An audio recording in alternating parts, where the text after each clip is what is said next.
રાજકોટમાં ફરી ઝી 24 કલાક બન્યું છે જનતાનો અવાજ। રાજકોટના વોર્ડ નંબર 11ના લોકોને મળ્યું શુદ્ધ પાણી।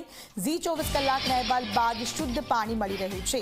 શ્રીહરિ સોસાયટીમાં 8 મહિનાથી આવતું હતું ગંદુ પાણી। સ્થાનિકોની અનેક રજૂઆત બાદ પણ તંત્ર હતું ઊંઘમાં, ત્યારે ઝી 24 કલાકે લોકોની રજૂઆત તંત્ર સુધી પહોંચાડી। સ્ટેન્ડિંગ કમિટીના ચેરમેને 8 દિવસમાં ઉકેલની આપી હતી બાહેધરી, જે અહેવાલના 4 દિવસ બાદ જ લોકોને મળ્યું શુદ્ધ પાણી।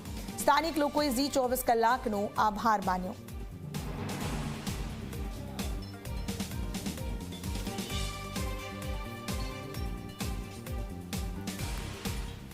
જી 24 કલાકના અહેવાલ બાદ છે તે રાજકોટ મહાનગરપાલિકાનું તંત્ર છે તે દોડતું થયું હતું। વોર્ડ નંબર 11માં આવેલ જે શ્રીહરિ સોસાયટી છે કે જ્યાં છેલ્લા 8 મહિનાથી ગંદા પાણીની સમસ્યા હતી। મારી સાથે સ્થાનિક છે, આપણે તેના સાથે વાત કરીશું।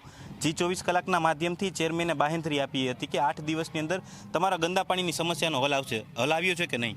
આ છેલ્લા 8 મહિનાથી જે પાણીનો પ્રશ્ન હતો એ કમિટમેન્ટ આપ્યા બાદ છેલ્લા 4 દિવસથી ચોખ્ખું પાણી આવે છે। સાથે સાથે હું જી 24 કલાકનો પણ આભાર માનીશ કે અમારા સોસાયટીનો જે 8 મહિનાનો પ્રશ્ન હતો એ એમના માધ્યમથી અન્ય લોકોએ જોયું અને તંત્ર પણ દોડતું થયું, એટલે આ 4 દિવસમાં એક નિવાડો આવી ગયો છે। 8 મહિનાથી ગંદા પાણીની સમસ્યા હતી, ચેરમેન દ્વારા બાહેંધરી આપવામાં આવી છે। ખરેખર હવે ગંદુ પાણી આવે છે કે નહીં? ના, હવે સરસ રીતના પાણી આવે છે। અને હું ભારતીબેન વિપુલભાઈ ડોબરિયા બોલું છું। અમારા વોર્ડ નંબર 11માં 8 મહિનાનો પ્રોબ્લેમ હતો, હવે 4 દિવસમાં પ્રોબ્લેમ સોલ્વ થઈ ગયો છે। 8 દિવસનું કહેવામાં આવ્યું હતું, પણ 4 દિવસની અંદર આ પ્રોબ્લેમ સોલ્વ થઈ ગયો છે।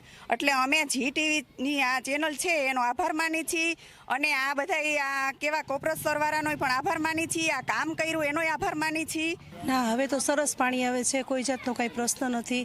4 દિવસના અંદર એકદમ ચોખ્ખું પાણી આવવા માંડ્યું છે, અને અમે ચેનલનો પણ આભાર માનીએ છીએ અને સાહેબનો પણ આભાર માનીએ છીએ। તો રજૂઆત બાદ 4 દિવસમાં જ અમારો જે ગંદા પાણીનો પ્રશ્ન હતો એ સોલ્વ કરી દીધો છે।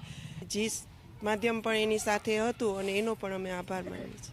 અત્યારે જે 8 દિવસની જે બાહેંધરી છે તે સ્ટેન્ડિંગ કમિટીના ચેરમેન જયમીન ઠાકર દ્વારા જી 24 કલાકના માધ્યમથી આપવામાં આવી હતી।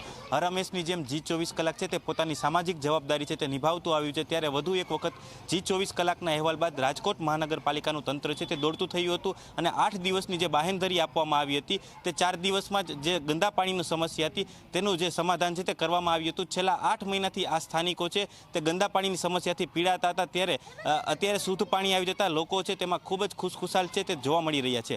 દિવ્યેશ જોશી, જી મીડિયા, રાજકોટ।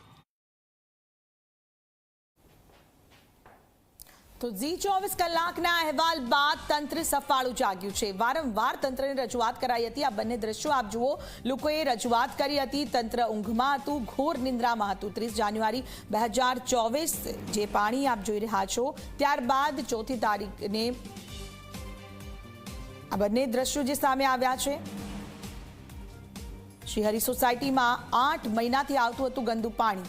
ઝી 24 કલાકના અહેવાલ બાદ તંત્ર સફાળું જાગ્યું અને હવે શુદ્ધ પાણી તેઓને મળી રહ્યું છે। તમામ સ્થાનિકોએ ઝી 24 કલાકનો આભાર પણ વ્યક્ત કર્યો છે, પરંતુ સવાલ એ છે કે જે શુદ્ધ પાણી મળવું જોઈએ તેમના હકની વાત છે। વારંવાર તંત્રને રજૂઆત કરતા હોવા છતાં પણ ન મળ્યું, પરંતુ ઝી 24 કલાકે વધુ એકવાર કામગીરી કરી બતાવે છે, વધુ એકવાર અહેવાલ દર્શાવતાની સાથે જ તંત્રના બહેરા કાન સુધી આ વાત પહોંચી।